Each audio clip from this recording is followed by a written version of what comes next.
One of the biggest rivalries in college football taking place Saturday, 2:30 p.m. Central Time kickoff from Jordan-Hare Stadium in Auburn.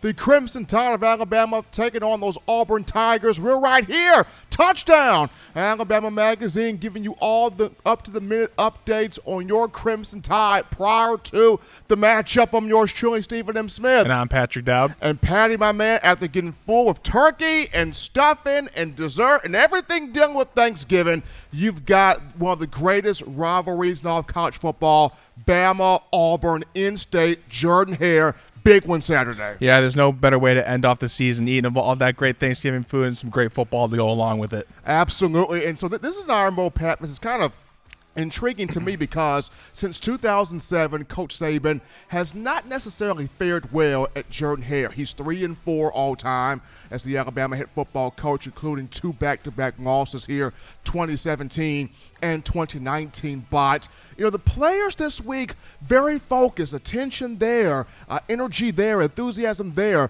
Brian Robinson said on this week that he takes this game personally, and he's been telling teammates, hey, this game means a lot for the Alabama football community. Yeah, so Stephen, what you're saying is this game's actually a rivalry, right? Yeah, I mean, there's a lot yes. of college football rivalries out there that are just super one-sided, just like years and years of dominance. But this one actually trades back and forth more so than others, especially like you mentioned when Nick Saban goes to Jordan-Hare Stadium. There's some been weird. It's a rough place to play. Yeah, no, it definitely is. I remember the last time we were there in 2019, the rush in the field, missed field goals. Pat, you left left me alone, Pat. You left me alone. Hey, I would argue like you left me alone. I showed up 5 minutes late at the press conference, but regardless, there's some strange things that happen over there, and this is just another team that Alabama always has to consistently look out for. In terms of the updates here, Pat, Coach Saban, one major one, that being defensive lineman DJ Dale, who did not play against Arkansas, had a little bit of a knee injury in pregame, was helped to the locker room. Now, according to Saban, the MRI came back strong, came back positive, came back well, so it was probably just a scare there for Dale. He's practiced this week, probably not all the way 100%, getting close to it. If you do see Tim Smith in this matchup, what makes Tim Smith just a really good option going out there and trying to control and contain a Tank Bigsby? Well, I mean, he's full of energy. He's a very physical player up front, and he did a good job last game coming in just basically off the bench with really just 20 minutes of notice that he was going to start the game. But he's an experienced player, just like the rest of the defensive line. And whether Dale is able to go full speed or not, I mean, they'll have a good option, Tim Smith, to back him up. Absolutely. So in this matchup here offensively, Pat, Alabama got to get off to a fast start. You got to start fast, finish strong, take the crowd out the matchup as much as possible because those guys are going to be on one at Jordan-Hare. But this is an Alabama offensive line. Despite the ups and downs, it's had some good moments, some rough moments, but it's going up against an Auburn front that is going to feed off the crowd, that's going to want to stuff Brian Robinson, that's going to want to get to Bryce Young.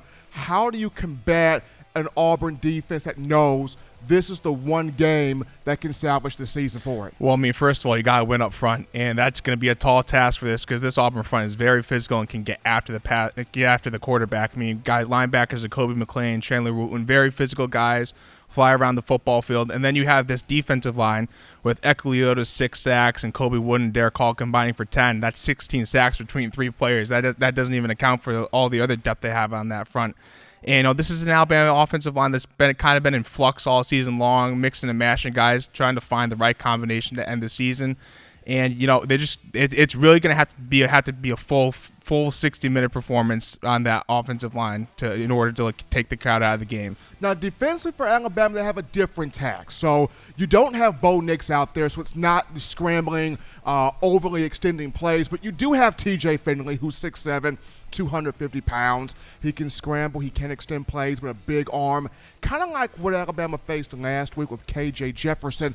But the heart of this Auburn team is Tank Bigsby.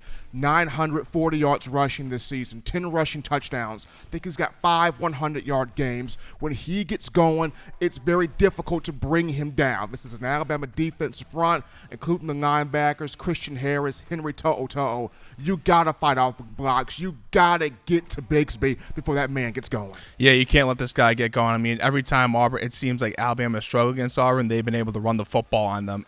But I do think that losing Bo Nix in this game is going to show and hurt Auburn a little bit more so because of his ability to extend plays with his legs. He finds those hidden plays. Yeah, especially in 2019. He really extended a lot of plays and scrambled and really hurt Alabama in that game. And Finley's a little bit different type of quarterback. He's like you said, he's got the big arm, but really not the escapability. So Alabama is really going to have to zero in on stopping Tank Bigsby and not allowing him to get going.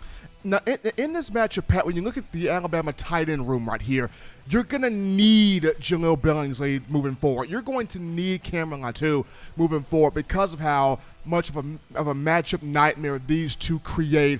What could we see from Bill O'Brien where the two tight ends are concerned? Because you brought it up, Auburn physical front, Auburn tough run. When you got two tight ends, 6'3 plus, and you know when you can get them the ball and get that confidence going, these two can play well. What do you expect to see from O'Brien and getting both the tight ends involved? Well, I think you got to put an emphasis on getting them involved in the red zone because Alabama, when they get down there, like in the last game, Saban talked about how Alabama was driving down the field and whether it's the holding penalty or the sack from Bryce Young, they weren't able to execute when they had to when they got down there. So, and Cameron Latu, like 6'4", 6'5" type of guy, he's a real big target in that red zone. Has showed at times to be really effective down there.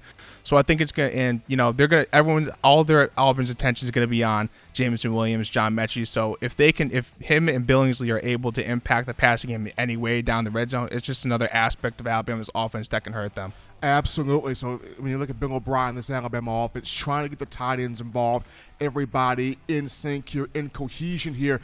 But all week, even though the matchup people are looking at is the Alabama-Georgia game, the SEC championship matchup, all week long the players have said, not overlooking Auburn, biggest rivalry in college football, one of the biggest rivalries in college football. The attention, the focus has been there, especially after a week where Saban talked about guys having the poor me mentality, not having the energy for Arkansas, not having the focus, not having the attention to detail. And that led to a game where Bama didn't finish the way it wanted to. It didn't put the team away by that being the Razorbacks away when it wanted to. So, how important is it going to be here, Pat, early on in this matchup to finish everything strong, to finish everything the right way in this matchup here? Well, I mean, it's the last game of the regular season, so finishing is just the common theme throughout the week. And like all the players mentioned in the press conferences who have played in these games before, the Iron Bowl is a legacy game. This is the game that you're going to be remembered for. Throw all the records out the window. Typically, the only thing that matters is, hey, did you beat Auburn that year? Is that a success? Yeah. So, I mean, just finishing the season, finishing plays, I mean, that's just a given at this point in the year.